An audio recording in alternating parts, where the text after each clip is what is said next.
All new at 6, the chief of staff to former Georgia Senator Max Cleland has a court date next month. Officers arrested 31-year-old Michael Duga over the weekend in a bizarre incident in Martha's Vineyard, Massachusetts. Duga was charged with breaking into a Coast Guard station, driving a stolen truck, and carrying marijuana. But there's an even stranger twist. Our Scott McFarland has been digging into this all day. He has the details you'll hear nowhere else. Max Cleland's chief of staff not only managed to get himself arrested, but managed to stir up trouble for a presidential contender.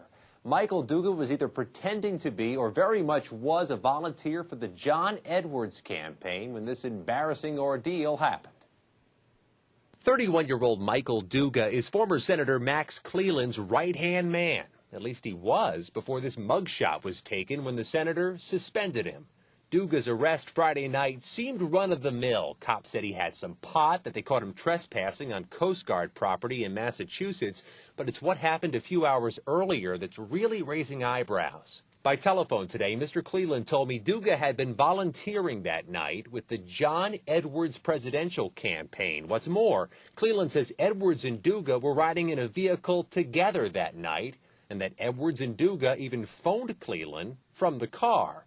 Meanwhile, Edwards volunteers claim Duga was simply impersonating an Edwards volunteer that night and that he stole internal campaign documents. Senator Edwards didn't address the controversy during a press conference in southern Georgia today. Meanwhile, Channel 2 Action News has unearthed court records from Duga's hometown of Coral Springs, Florida, and we found Duga had several run-ins with police in just the past 5 years. Multiple drug arrests, including intent to sell the drug Xanax, and most of those busts happened during his employment with Max Cleland. The former senator tells me he was unaware of Duga's run-ins with police at the time. Political analysts say this is potentially embarrassing not only to Cleland, but to John Edwards as well. Made several calls to the John Edwards campaign. No comment so far, but from our discussions with Max Cleland today, clearly Cleland's story and the story from Edwards volunteers that night do not line up.